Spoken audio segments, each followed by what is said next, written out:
Dior. Yung hindi ka napapagod sa trip na to.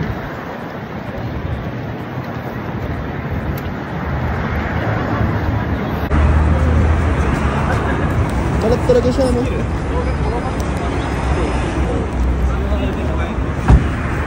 Itag nyo na nga yung mga asawa nyo. Itag nyo yung mga asawa nyo pagod ng tarong. Paano ba naman tayo na lang mga babae lagi yung record na dapat mabango ang kipay? Gigigil ako sa inyo. Siyempre dapat yung mga asawa rin natin. Dapat merong ganito.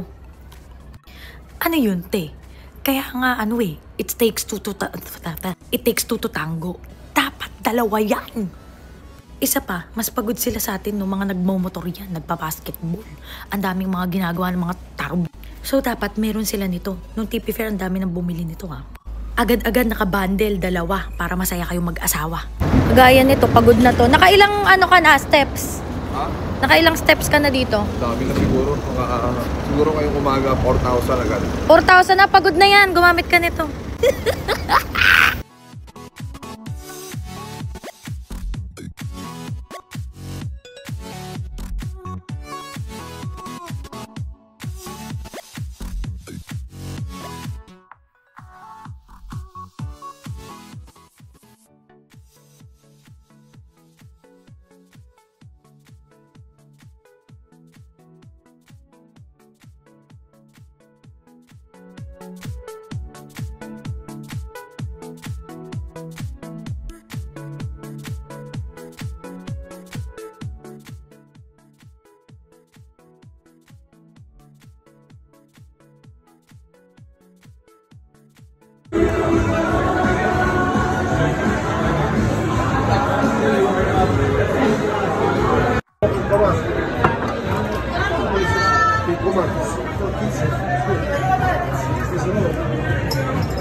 Sugoy.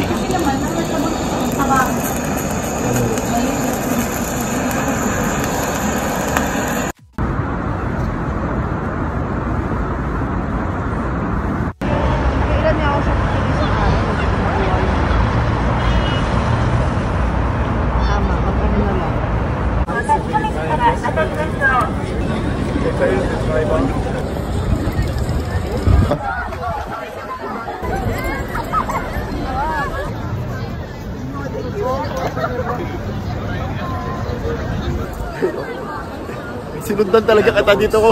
Sinundan talaga kita dito.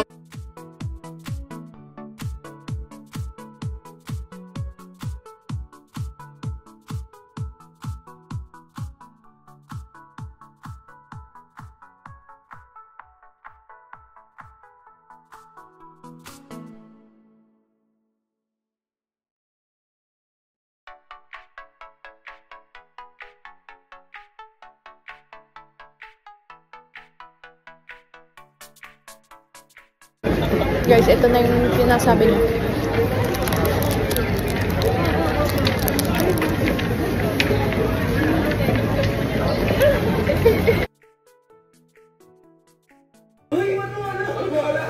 Kala mo talaga, maaalam magluto. Ay, nako. Ay, kala mo tumatambay sa kusina. Talaga. Lalo na to. Tsaka to. Like it's the last night. If the world was ending, I wanna be next to you. If the party was over and the time on earth was true, I wanna hold you just for a while.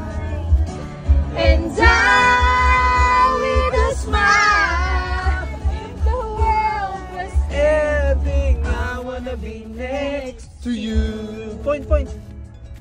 Magandang gabi. Kulot na kulot talaga ako, naiirita ako. Tatanong sana ako kung may alternative way ba para matanggal yung kulot. Sobrang kulot ko kasi. Dati hindi naman ako ganito. Sobrang kulot ko. Wala akong ginawa. Straight dati buhok, healthy yan. And ito ang ating ati. Di ko na napansin siguro after years na siguro. Kumulot na siya ng kumulot. Kaya ako nagpakulot, wala akong ginawang treatment sa hair ko, wala akong ginawa, wala akong pinain. Bigla na siyang kumulot. Gusto ko na siya matanggal kasi hindi naman to buhok ko eh. Papayata ko sa inyo, ito yung dati kong buhok. Yan, straight pa buhok ko dyan. Nakita nyo, ayan. Dito pa ito, putang ka ng bilis eh. Ayan, ayan, basta ayun. Ayan, straight na ito. Yan, kumulot na ako ng konti-konti dyan hanggang sa ngayon. Tang ina, yan, kulot, ang pangit. Bigla siya nagbago. Ano pa? Picture ka mama ka. Hi mga babies daw. Hi muna kay mami. No! Andyan si babies. Call mo si babies. Mami! Call mo si mommy. Okay. Where's my mommy? Working. Call my mommy. Okay. Ito gawin. Kung di mo pa alam kung paano mag-ihaw ng bangus para sa itong video na to. Sobrang easy lang na to kaya alam ko kayang-kaya mo to gawin. So unang-una sa lahat, bumili ka muna ng bangus sa palengke. Tapos pumutol ka ng dahon saging. Tapos yung bangus ipalinis mo sa palengke para di ka mahirapan. Ako mismo naglinis. Tinanggal ko lang laman loob, tapos sinugasan ko. Tapos pinagsama-sama ko yung kamatis, luya, sibuyas, asin, paminta, oyster sauce, seasoning powder. Then dagdagan natin ng chili flakes para medyo maanghang. Tapos yung bangus kuhanin natin, lagay natin sa foil, dahon saging, lagay tayo ng asin, paminta. Tapos lagay mo yung mixed veggies, ipalaman mo sa gitna. Tapos i-roll mo kasama ng dahon na saging pati foil. Hindi mo alam mag-roll, bahala ka na. Basta madali lang mag-roll. Panoorin mo na sa YouTube. Then ayan, mag-iihaw tayo. Magpainit muna ako sa kalan ng uling. Pinagbaga ako para di ako mahirapan kakapaypay dahil wala akong gas dito. Then iluluto lang natin itong bangus for 20 minutes. Habang inaantay natin, konting chill muna para masarap ang day off.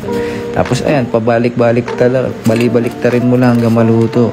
For 20 minutes, luto na yan. Alagaan mo na sa paypay tsaka sa baliktad. So ayan, ready na yan. Kumanap pala ng toyo mansi na may sili. Tapos perfect na yan, iulam sa mainit na kanin. Sana gawin mo rin to. Ingat palagi. Thank you for watching. Peace out. If you're not subscribed to Team Payaman, why not? Coconut Pocknot. Subscribe now and ring the notification bell. Gago!